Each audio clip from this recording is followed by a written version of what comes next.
शैतानी रूह का साया है। हमें इसे फौरन छोड़कर भागना होगा। चलो।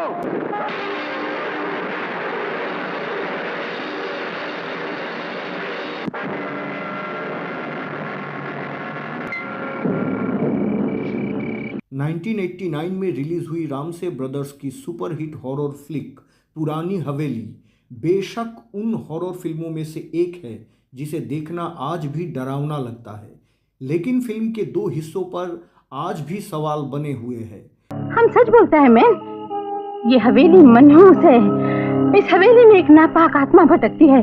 पहला, उस शापित हवेली में घूमने वाला प्रेत आत्मा जो एक गुमराह मुसाफिर के नवजात संतान के शरीर के अंदर प्रवेश कर जाता है और दहशत फैलाता है, वो आत्मा आखिर किसकी थी?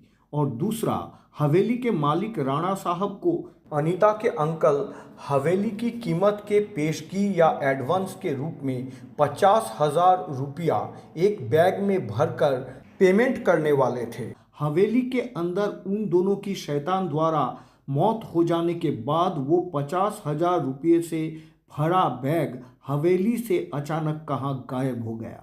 इन दोनों अहम सवालों में से दूसरा सवाल का जवाब तो फिलहाल उपलब्ध नहीं है, लेकिन पहला सवाल का जवाब में हमारे चैनल के एक सम्मानित सदस्य द रॉक VS 7 MP ने इस फिल्म से संबंधित इस चैनल में बनी एक वीडियो में कमेंट बॉक्स में एक दिलचस्प कहानी लिखी और अनुरोध किया कि उनकी ये पूरी कहानी पर एक वीडियो बनाकर इस चैनल में पब्लिश किया जाए। द रॉक VS 7 MP के अनुरोध पर उनकी ये कहानी इस चैनल पर वीडियो के रूप में जारी किया जाता है।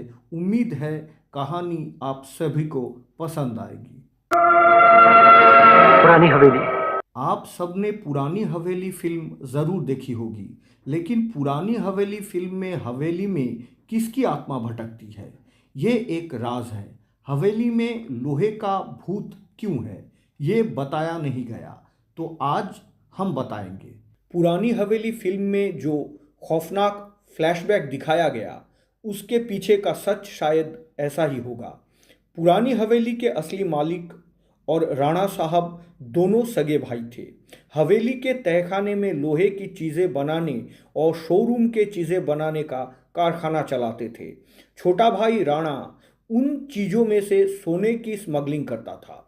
कई सारे लोहे के भूत या सिंग वाला पुतला बनाकर उनके अंदर सोना रखकर एक एक पुतला हवेली के पीछे वाले समंदर से छोटे जहाज से स्मगलिंग किया करता था। राणा के सोने के स्मगलिंग के बारे में हवेली का मालिक कुछ भी नहीं जानता था। एक लोहे का भूत का पुतला दिखने में इतना खौफनाक था कि हवेली के मालिक को बहुत पसंद आया, तो उसने शो के लिए एक पुतला अपने हवेली में रख दिया।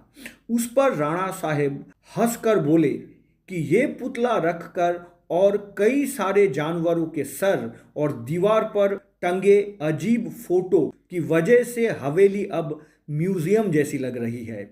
एक दिन राणा साहब ने अपने बड़े भाई को रात में शराब पिलाकर शराब के नशे में धोखे से कागज साइन करके हवेली भी अपने खुद के नाम कर डाली।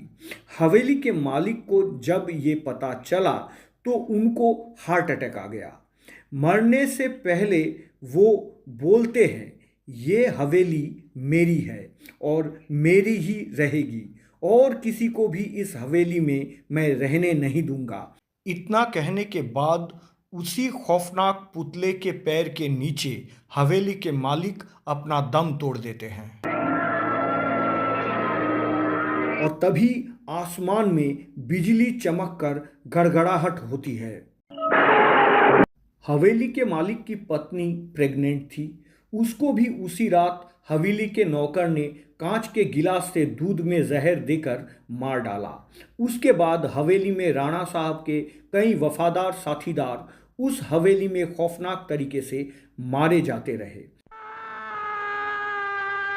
और डर के मारे राणा साहब हवेली छोड़कर मुंबई में आकर रहने लगे।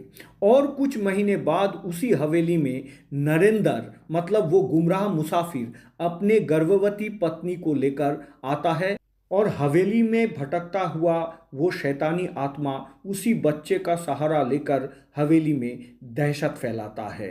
इसके 20 साल बाद पुरानी हवेली में क्या क्या होता है ये तो आपने सबने देखा ही होगा, जिसे तुलसी राम से जी, श्याम राम से जी और गंगू राम से जी ने हम लोगों को बहुत अच्छे तरह से दिखाए हैं।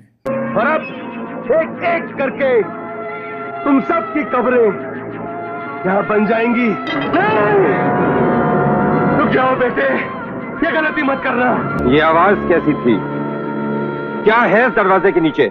फिल्म में राणा साहब और अनीता के अंकल जब हवेली देखने जाते हैं तब अंकल की म्यूजियम की बात सुनकर लोहे का भूत को गुस्सा आ जाता है और राणा साहब को जकड़ लेता है और जान से मार देता है।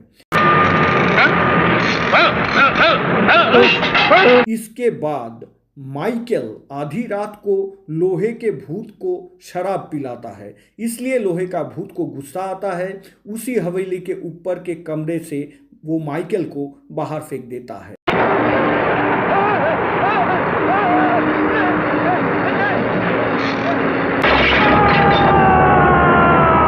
अनीता लोहे के भूत के सामने से गिलास में दूध लेकर जा रही थी। दूध देखते ही वो भूत बौखला जाता है। उसे 20 साल पहले की पुरानी बातें याद आ जाती है। वो दूध का ग्लास देखकर लोहे का भूत अपने हाथ से अनीता को डराता है। मैंने अभी भी उस लोहे के भूत को चलते हुए देखा। तो यही थी पुरानी हवेली के फिल्म शुरू की पहले की कहानी।